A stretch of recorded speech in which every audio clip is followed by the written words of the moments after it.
Wish You Were Here, produced under an agreement with the Upper Cumberland Development District and made possible in part through support from the United States Department of Commerce Economic Development Administration. In the heart of Tennessee, there's a little slice of heaven you just gotta see.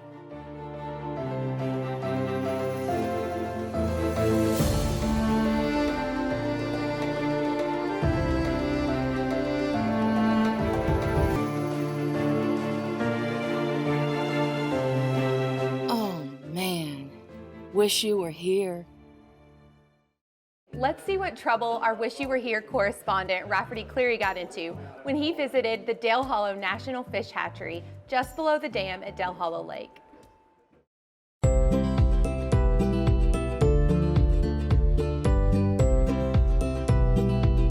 The rivers and lakes in Tennessee's Upper Cumberland abound with fishing opportunities. Here you can fish for bass, catfish, crappie, bluegill, muskie, sauger, and trout to your heart's content.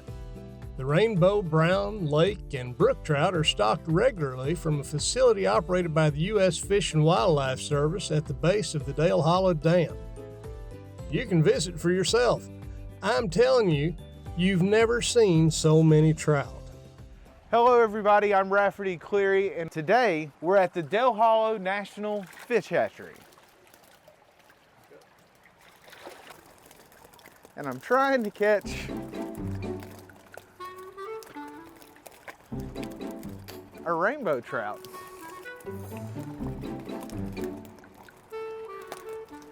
And it's not easy.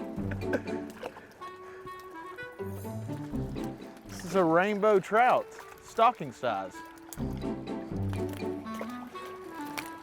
Yeah.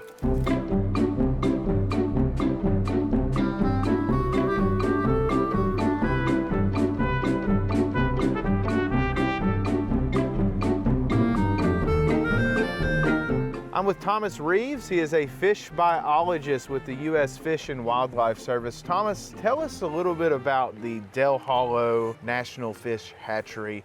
What's its main goals here? Our primary goal here is to make up for the human impact of the reservoir that's in place.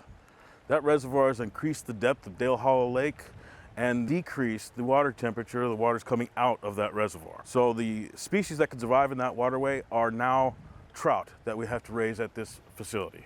Dale Hollow National Fish Hatchery runs at 16,000 gallons per minute. So our facility has focused most of their efforts on rearing the eggs to actual catchable size. So this facility grows out millions of catchable size trout every year. I'm with David Capps with the U.S. Fish and Wildlife Service. David, what type of impact is the Dale Hollow National Fish Hatchery having on local fishing opportunities? We have a lot of opportunity here at Dale Hollow. We stock the Caney River anywhere from 6 to 7 months a year. We do local stocking here also below the hatchery at a stream, and we also stock the Obie River on a weekly basis. So David, what about beyond local? I mean, how many fish come out of this facility, and then how far does the reach extend as far as where you're providing fish to? Approximately, we'll do about 1.7 to 2 million fish throughout Middle Tennessee and Eastern Tennessee, and we also go as far as to Alabama, and we supply Georgia also with trout. And as far as pounds, we'll probably stock anywhere from 300 to 350,000 pounds a year from this facility.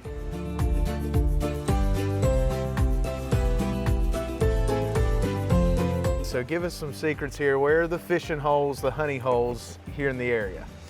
Everywhere. We put out our fish according with the state's program. So anywhere that the Tennessee Wildlife Resource Agency tells us to stock is where we stock our fish. Great opportunity for kids to learn how to fish.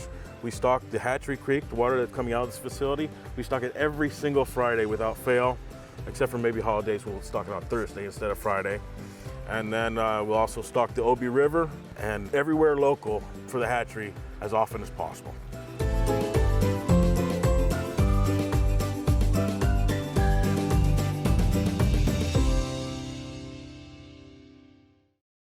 Dale Hollow Lake is renowned for its crystal waters and trophy fishing.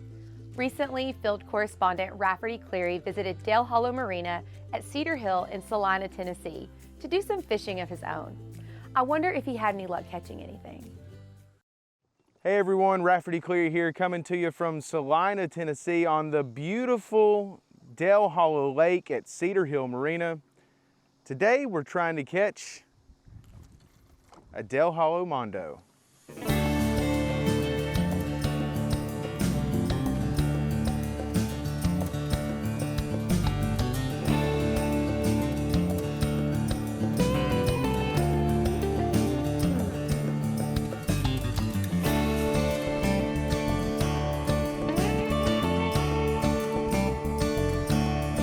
The Upper Cumberland remains a premier fishing location for anglers far and wide.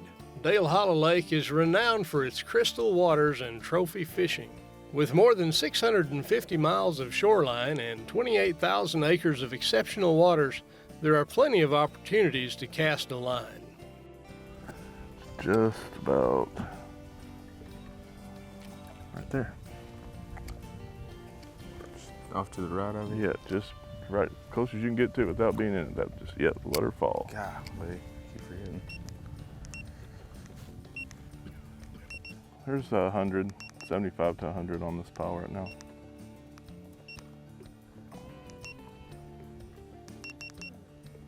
Just leave your bail open because it's still sinking because you're down there like 20, there you go, perfect. You ready? I think he's on Denny. Hit him, Denny, hit him. Oh yeah, it ain't a big one. Maybe he is a big one. He's a little bigger now. He's gaining weight. Oh my goodness. Oh yeah. I got Oh yeah. him. Got him. There's all three types of crappie in here: black nose, black crappie, and white crappie. This beautiful lake we're at, it's 28,000 acres, it's 600 miles of shoreline. You'll notice there's no development on this shoreline at all. It's never going to have it. It's one of the beautiful things about this lake. It fishes like three lakes. We got the upper part of the lake is where there's two rivers that come together, the Obie and the Wolf River. Then it opens up in the middle, and it's got big open flats and humps and islands, and it's a whole different, unique fishing style. Then you get to this end of the lake where we're located with Dale Hollow and Cedar Hill Marinas. It's like an upland reservoir. It's really deep and steep. It's got the rock walls, and excellent fishing too. It's three different types of fishing, and it's fishable year round.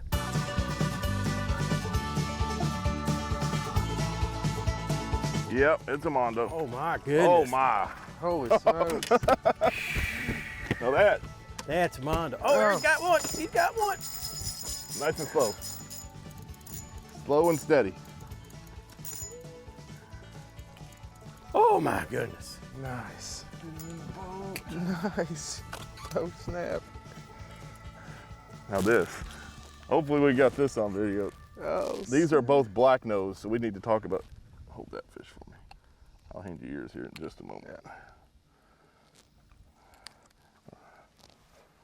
Now that is a double Mondo. And what makes these things really cool, turn it like this. You see this black stripe? Thank you, Tennessee, Fish and Wildlife. These fish were brought up here in the 80s from Arkansas, and they had an exchange program, but these are originally a strain. It's still considered a black crappie, but this is the subspecies. They were fun to catch. Actually, I know that much. That one's yours, right? This one right here Yeah. is, yeah. The bigger one is yours. Jeez, man.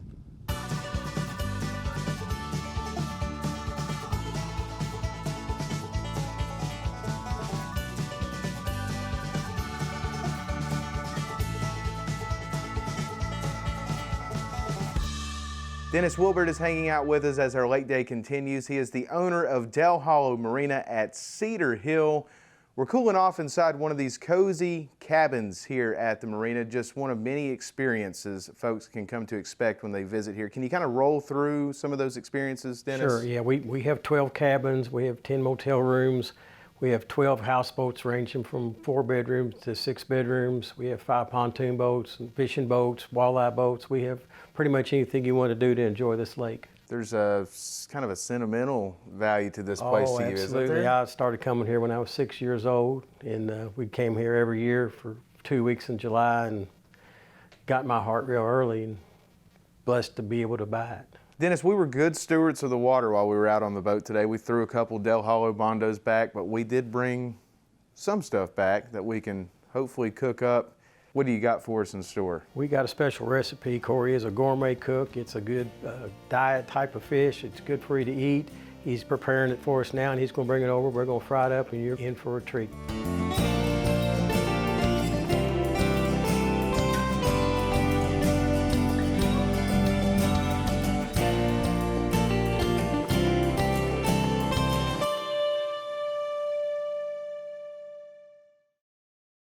The Cumberland River is 688 miles long and is home to many different species of fish, including some monster-sized striped bass.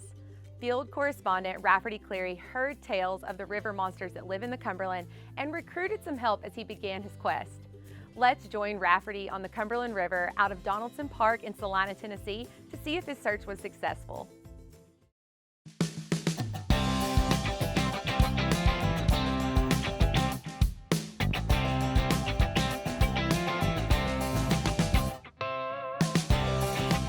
Hello from Donaldson Park in beautiful Salina, Tennessee. I'm Rafferty Cleary. Joining me is owner and founder of Captain Jim Fishing, Captain Jim. Captain Jim, thank you for letting us spend some time with you today. Appreciate you guys coming out. Tell us a little bit about your charter service, and striper's not the only thing that you specialize in as far as your charter services. Yes, sir, that's correct. We're on 12 different waterways in Kentucky and Tennessee, fishing 8 different species of fish, striper and hybrids, walleye, sauger, bass. We fish for trout, and we fish for muskie as well. I've been fishing down here for 60 years now. Dad started bringing me when I was 4 or 5, and the Upper Cumberland was always just a magic place for me. I mean, I love this place, and you see why people come see us from Australia, Nova Scotia. They come from Europe, Canada, all 50 of the United States to come here and fish in the Upper Cumberland. So Captain Jim, our focus today, the striper. Yes, sir. Large, big fish. Tell us about the striper. Well, the striper here in the Cumberland River, Rafferty, are the largest freshwater stripers in the world. And our smallest fish we catch daily is generally 25 to 30 pounds. We use bait that's 2 to 3 pounds, and you're going to get to experience that. And it's like the normal fish that I catch. Yes, most people say that. They're always like, can I take some bait home and eat it? And I'm like, well, no. So these things are no joke. Yes, it's a powerful fish. You'll be 15, 20, 30 minutes getting one in. It's exciting. Again, our customer base comes from everywhere to do this. So for the folks that are within the television viewing area, they have a real opportunity to come out here and catch a fish of a lifetime. Today it's a little bit of overcast. Every now and then blue skies appear more so than the clouds, but it's cool. This is an ideal day for a real big fish. Okay. Yes, sir. So our odds are good today. Odds are good for a big fish today. All right.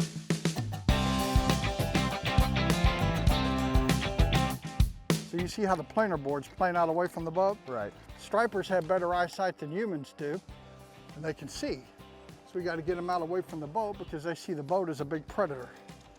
They don't like that. We practice 100% catch and release here. Okay. And some of these big fish that we catch, I'm sure I've caught over and over and over the years. Because if you took all the big fish out there, this wouldn't be any left. It takes them 15, 20, 25 years to get this big. Right. In my personal opinion, once a striper gets above 15, 20 pounds, yeah, the meat's just not as good. That one out there is getting a bit frisky. You'll see them start to move around when something's looking at them. Sometimes they may not be big enough to eat them, but when you're using 2 and 3 pound bait, you know, our smallest fish daily is generally 25 to 30 pounds.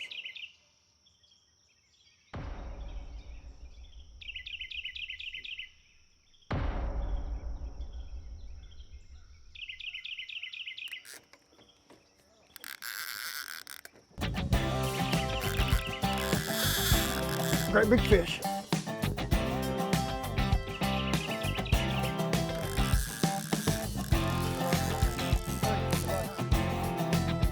Holy smokes. This is like walking my dog, just like 10 times worse. I thought Wilkerson was bad, man. Oh yeah, that's a good 50, 55 pound fish. Look at that. All right. What do you think about that, son, huh? Yeah, right. Is that worth the price of admission or what? Oh my gosh.